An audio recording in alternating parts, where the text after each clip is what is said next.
이해할 수 있고 예상할 수 있는 고난은 견딜만 합니다. 하지만 우리가 예상치 못했던 전혀 이해할 수 없는 고난은 정말 견디기가 힘들지요. 특별히 모함이나 오해를 받아서 고난을 겪게 될 때 우리는 견딜 수 없는 고통을 느끼게 됩니다. 요셉의 경우가 그렇지요. 자신의 잘못으로 인해서가 아닌 일방적인 고난을 당하게 됩니다. 그것도 누구를 통해서 시작이 됐습니까? 가장 가까운 사람이지요. 그런데도 요셉은 이 고난에 좌절하거나 절망에 빠지지 않습니다. 오히려 고난을 긍정적으로 받아들이고 고난을 딛고 일어섭니다. 어떻게 요셉이 이렇게 될 수 있었을까요? 어떻게 요셉이 이렇게 시험에서 벗어나 점점 하나님의 사람으로 준비되는 축복의 사람으로 바뀌어갈 수 있었을까? 어떻게 요셉은 이 기막힌 상황을 견뎌낼 수 있었을까라는 거지요. 인생을 장애물 경기로 많이 비유를 합니다.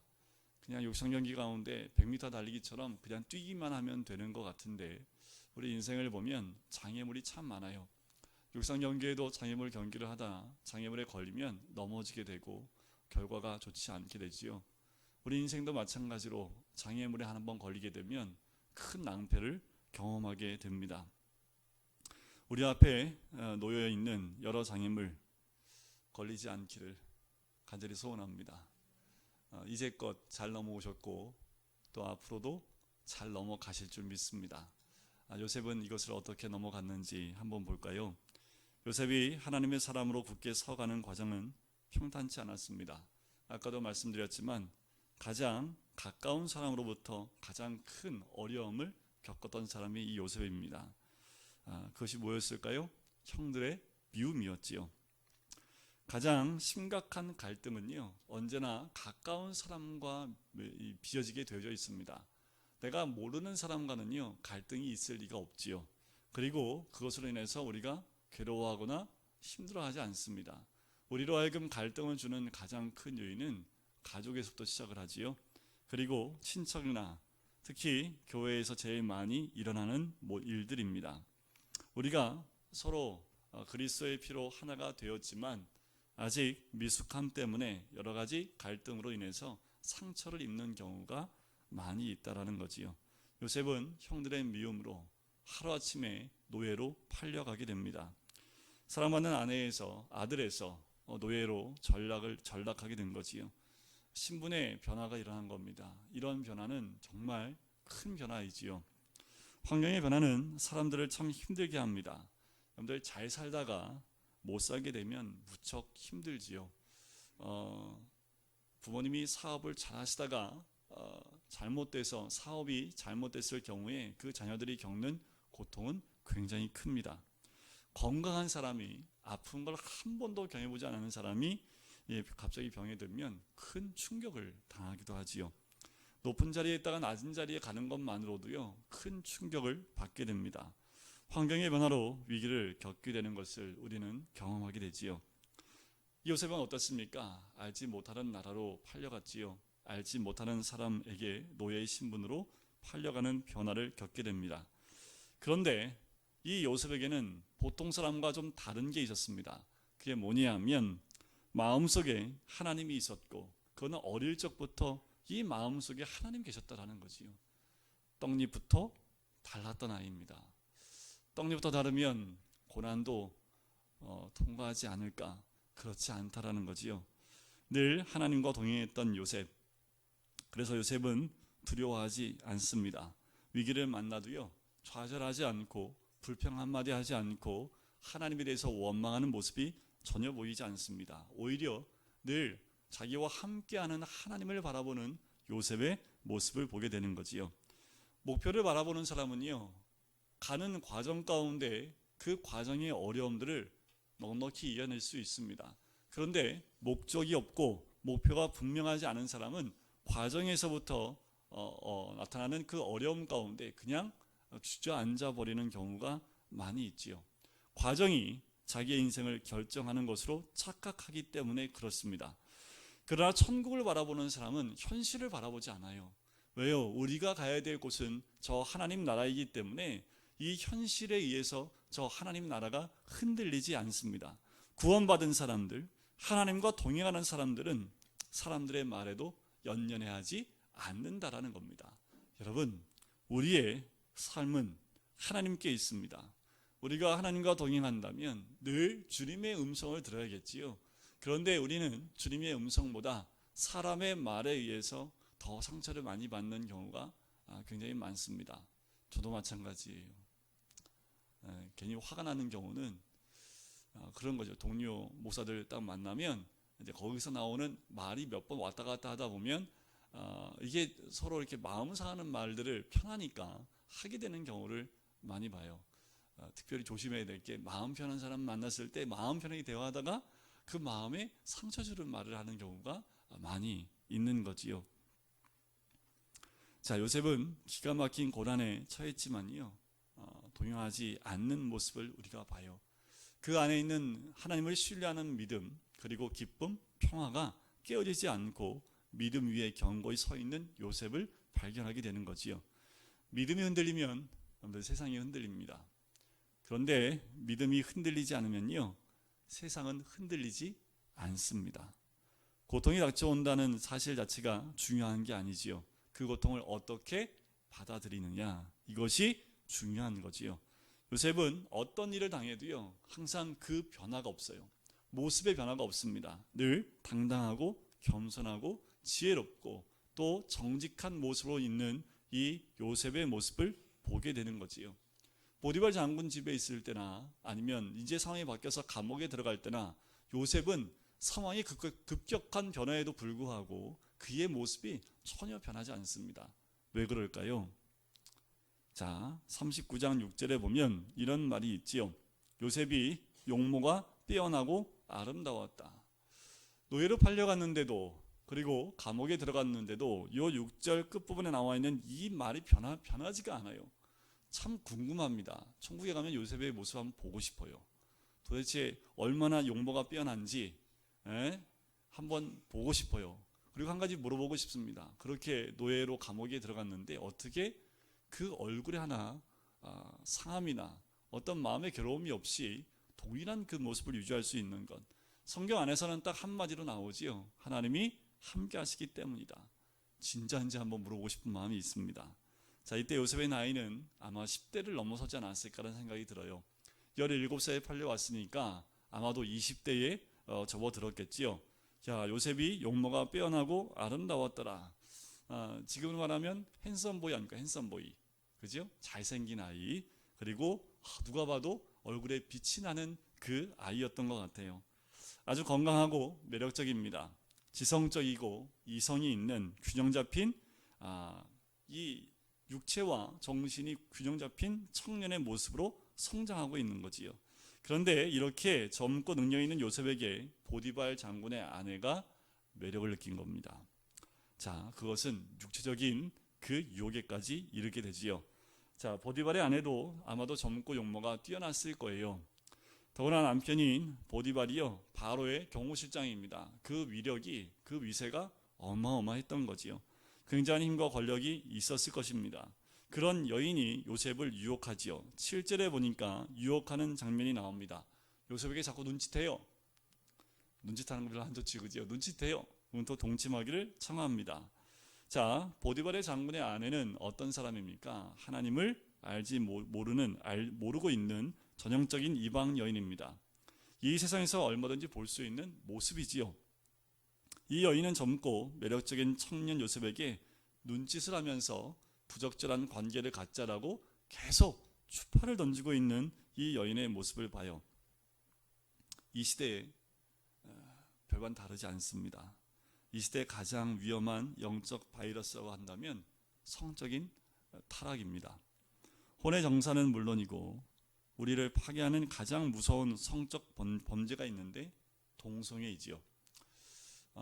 얼마 전에 인천에서 동성애 또 축제가 또 벌어졌더라고요. 저 밑에 부산은요, 부산시장이 아마 크리스찬인 것 같아요. 그리스도인들과 부딪히는 것이 있으면 안 된다고 축제 자체를 허가해주지 않았습니다. 근데 인천은 허가를 해줬지요.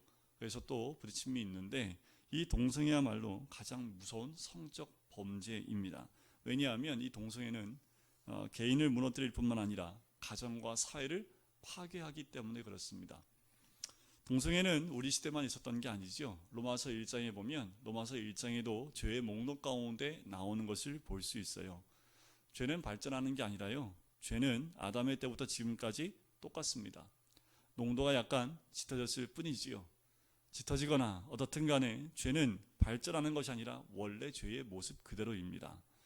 동성애는 인류 사회의 가장 큰 저주일 겁니다.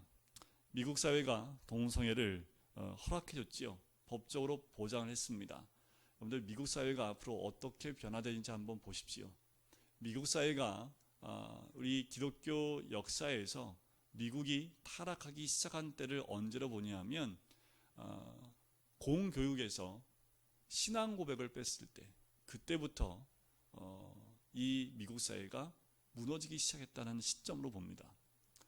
원래 미국 사회는 믿음 가운데 그 믿음의 토대 위에, 청교도 신앙을 토대 위에 세워진 나라가 미국입니다. 그런데 그 신앙의 근본을 내려놨을 때부터 사회적인 문제가 일어났지요. 이제 동성애까지 허락했기 때문에 미국 사회가 역사적으로 어떻게 큰 상처를 받게 되는지, 어쩌면 우리 시대에 그것을 목도할 수 있을지 모르겠습니다. 그만큼 동성애는요, 가정을 파괴하고 사회를 파괴하는 무서운 죄이기 때문에 그렇습니다. 죄의 본성 중에 가장 잘 드러나지 않는 것, 그것이 바로 간음이거든요. 우리 예수님도 산상수훈 가운데 간음에 대해서 마음에 갖는 생각까지 간음으로 말씀하실 정도입니다. 이 간음의 대명사로 이 보디발 장군의 아내의 모습이 등장하는 거지요. 이 여인이 먼저 요셉에게 접근합니다.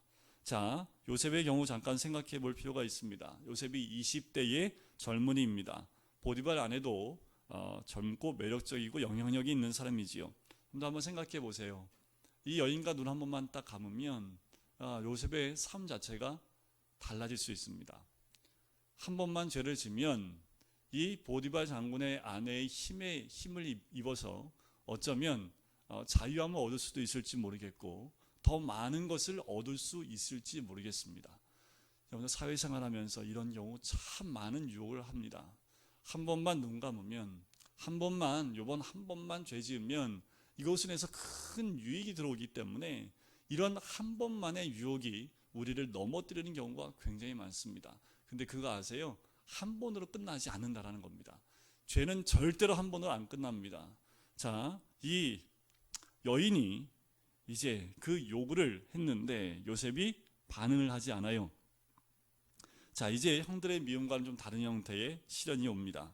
8절과 9절을 보니까 요셉이 거절을 하지요. 주인의 아내에게 이릅니다.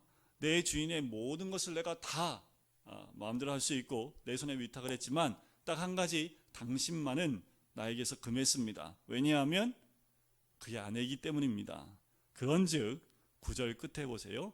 내가 어찌 큰 악을 행하여 보디발 장군에게 죄를 지으리까? 이렇게 하지 않습니다. 누구에게 죄를 져요? 하나님께 죄를 지으리까? 자, 요셉의 반응은 어떻습니까? 단호합니다. 단호한 거절이지요. 타협하지 않는 거절입니다. 자, 우리가 인생의 큰 위기를 만날 때 이런 태도가 있어야 될 줄 믿습니다. 요셉의 유혹을 이길 수 있었던 비결은요, 딱 하나예요. 마음에 결정을 한 겁니다. 그리고 의지적으로 결단을 하고 있었기 때문에 그래요. 눈에 보이는 것에 유혹당하지 않고 마음에 결단하고 결정하여 넘어지지 않기로, 죄를 짓지 않기로 결단한 겁니다.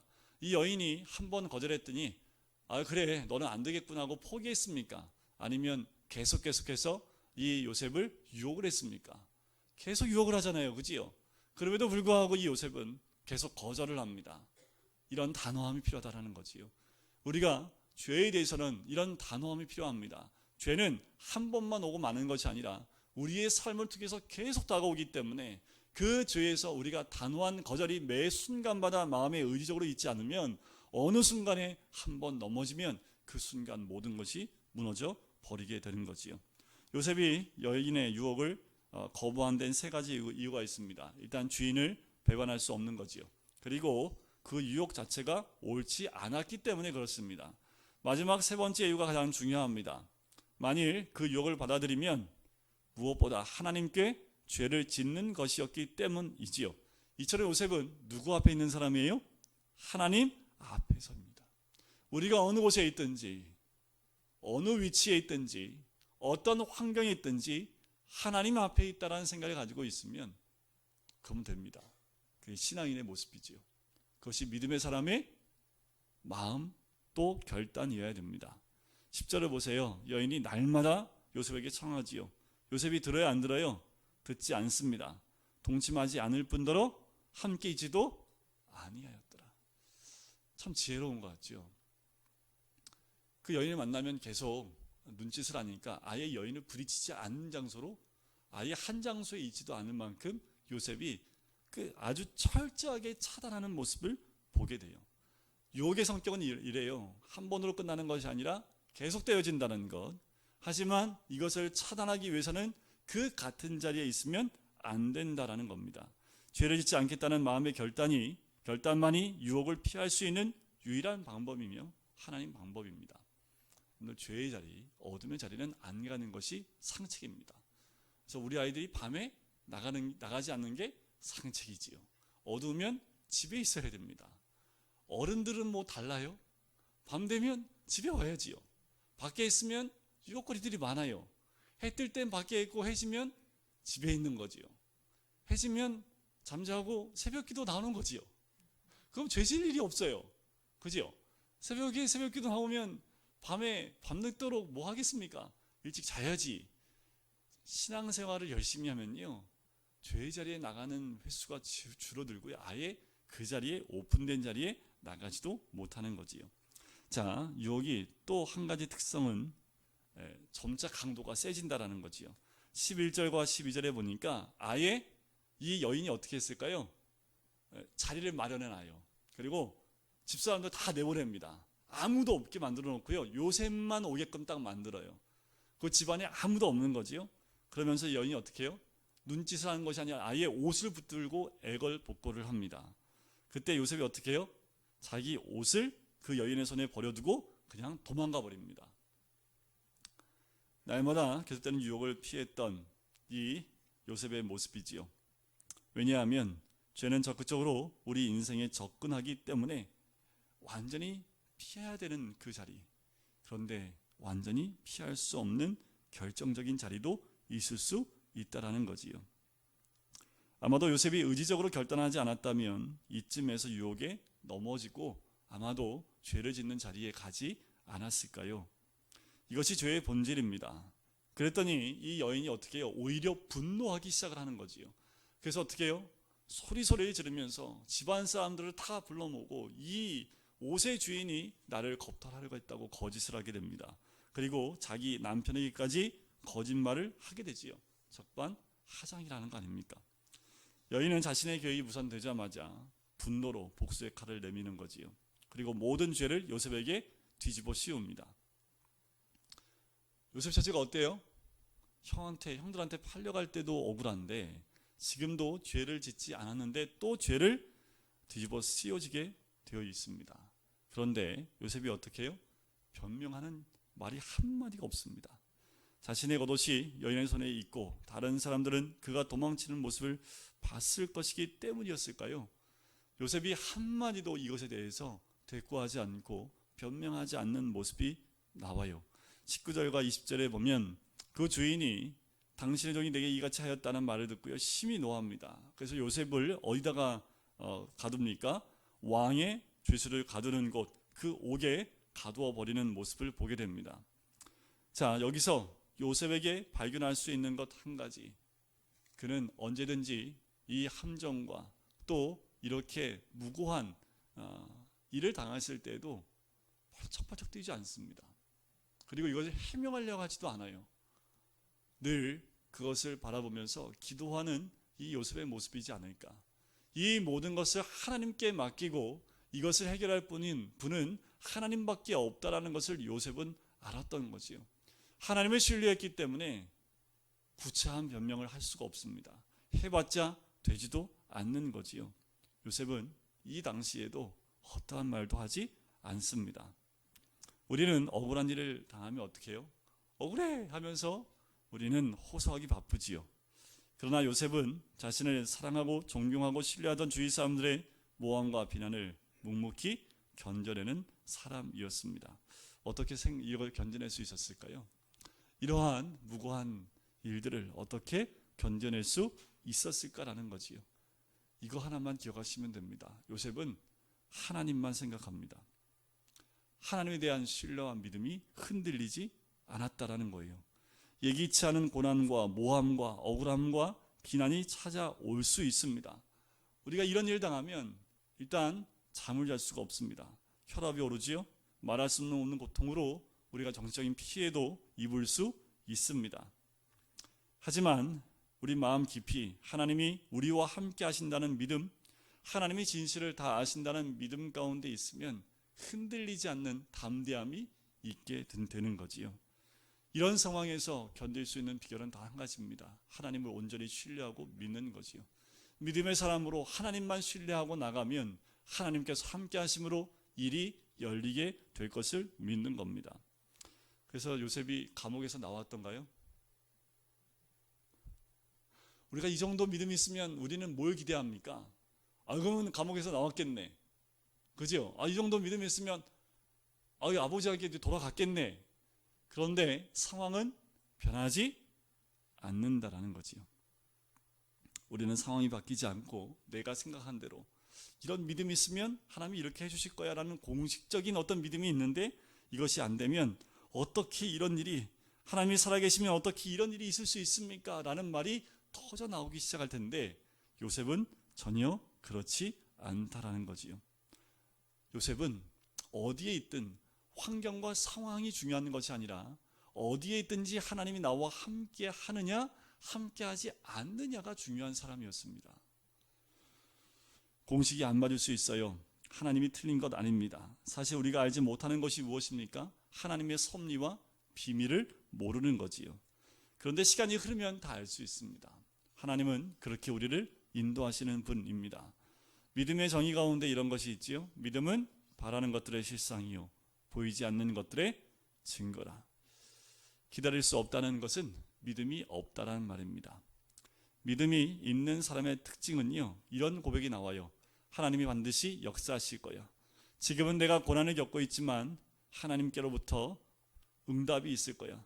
지금은 내가 억울한 누명을 쓰고 기막힌 일을 당하지만 하나님이 다 아시고 인도하심이 있을 거야. 이것이 믿음이고 이것이 신뢰지요. 믿음은 우리가 인내심을 갖게 해주고 또 우리를 연단시켜줍니다. 믿음은 우리가 희망을 잃어버리지 않게 한다는 거지요.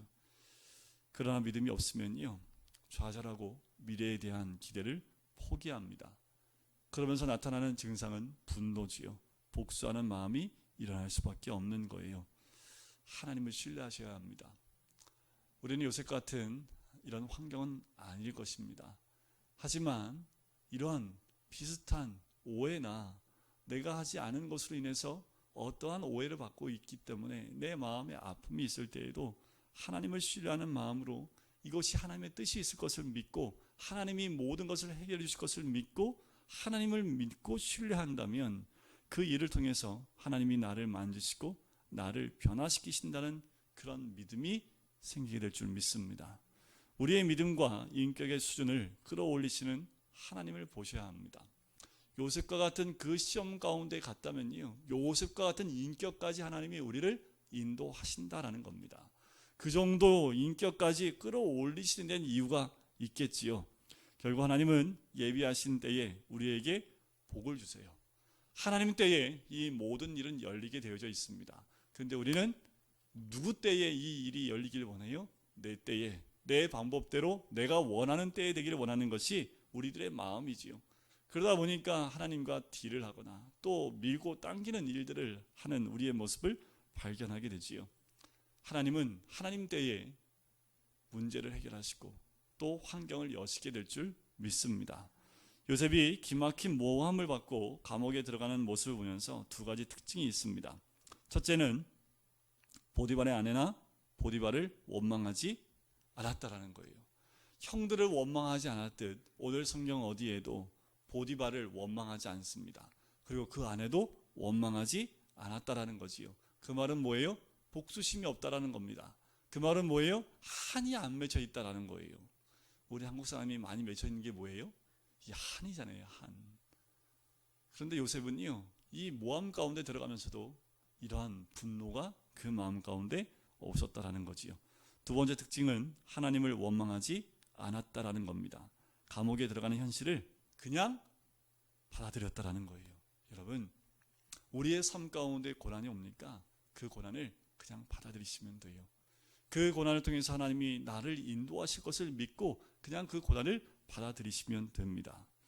하나님은 그런 요셉과 여전히 함께 하시는 장면이 21절에 나옵니다. 우리 21절을 한번 같이 읽어볼까요? 21절입니다. 시작. 여호와께서 요셉과 함께 하시고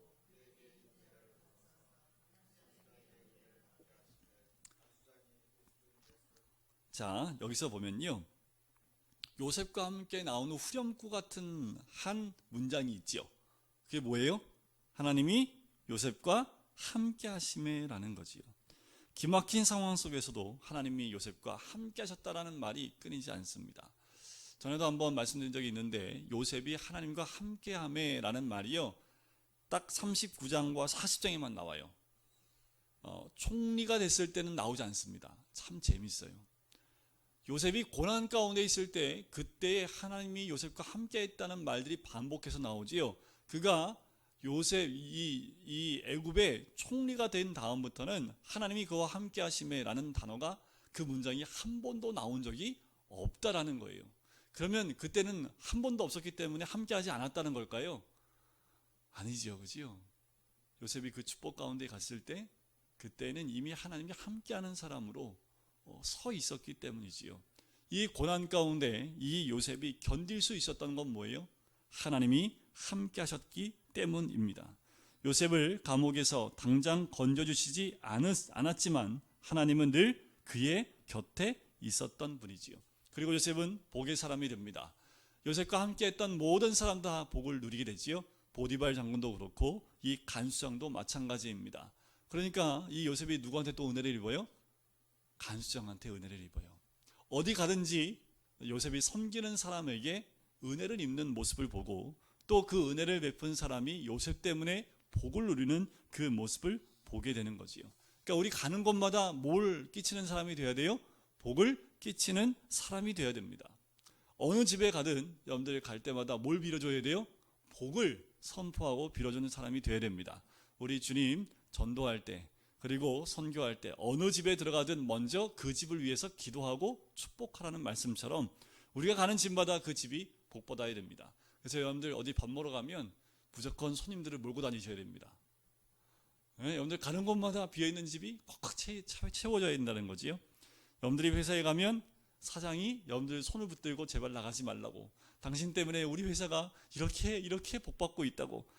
여러분들 어디 가든지 주위 있는 사람이 나 때문에 복을 받게 되기를 주의 이름으로 간절히 축원드립니다. 요셉이 이제 간수장에게 심을 얻었죠. 22절에 보니까 옥중 죄서를 다 요셉 손에. 요셉은 지금 감옥에 뭐로 잡혀 들어온 거예요? 죄인으로요. 근데 그 죄인에게 죄수의 모든 것을 다 재반 사물을 다 맡겨버립니다. 그리고 보디발 집에서 있던 일과 같은 일이 감옥에도 일어나는 거지요. 여러분, 중요한 사실은 사람이 환경을 바꾸는 겁니다. 환경이 사람을 바꾸는 거 아니에요. 사람이 환경을 바꾸는 겁니다. 여러분들 환경이 너무너무 좋다고 그 환경에서 다 좋은 사람만 나오던가요? 부모님이 너무너무 좋아요. 그래서 그 자녀들은 다 훌륭한 사람이 됐던가요? 환경이 좋아도 그 아래에는 그렇지 않은 모습이 나타날 수 있습니다. 그런데 사람은 환경을 바꿀 수 있습니다. 모든 것은 하나님께 달려 있습니다. 인생의 모든 것은 하나님께 달려 있지 환경에 달려있는 것이 아닙니다. 하나님이 우리와 함께 하시면 요셉처럼 그 복을 누리게 될 뿐만 아니라 우리를 만나는 모든 사람들이 그 복을 함께 누리게 되는 거지요. 아유, 목사님, 요셉은 죄수인데요? 그래요. 요셉이 죄수인데 그 죄수인데도 그 복을 받는다니까요. 목사님, 요셉이 노예인데요. 신부는 노예인데 하나님이 함께 하심을 통해서 그가 있는 모든 자리가 복을 누리는 자리가 되었다라는 거지요. 자, 23절에 보니까 간수장은 그의 손에 맡긴 것을 무엇이든지 살펴보지 아니하였으니 이는 여호와께서 요셉과 함께 하십니다. 여호와께서 그를 범사에 어떻게 하셨더라? 형통하게 하셨더라. 성경적인 공식은 이거예요. 여호와께서 함께 하심으로 그가 형통하였다라는 겁니다. 환경이 좋아서 형통한 것이 아닙니다. 하나님이 우리와 함께 하심에 그가 형통하였다라는 거지요.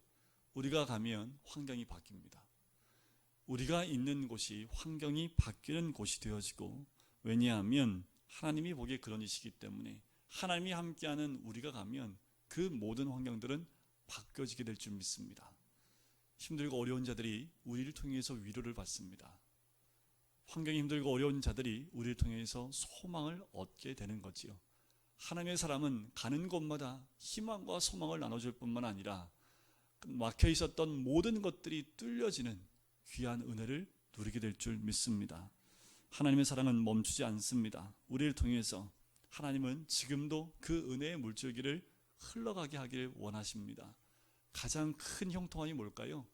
죽어가는 영혼이 예수 그리스도를 만나는 것보다 더 큰 형통이 어디 있을까요? 우리에게서 흘러넘치는 그 복줄기, 그 은혜의 강물의 줄기가 우리뿐만 아니라 우리 주변에 있는 모든 자들, 나와 함께 일하는 모든 자들에게 나누어지는 것, 그것이 진짜 복받은 자들의 모습인 줄 믿습니다. 여러분들 이제 교회 나가실 때마다 나는 복덩어리다. 왜요? 하나님이 나와 함께 하시기 때문이다. 그러니까 다른 거 보실 필요 없고요. 하나님, 내가 지금 하나님 붙들고 있느냐? 하나님이 나와 함께 하시느냐? 여기에만 집중하시면 됩니다. 다른 거 보실 필요 없고요. 하나님이 나와 함께 하시는지, 내가 하나님 안에 거하고 있는지 이것만 보시면 돼요. 그러면 하나님께서 우리의 모든 삶 가운데 역사하시고 인도하시는 놀라운 은혜를 누리게 될 줄 믿습니다. 우리 시간에 같이 기도하실까요?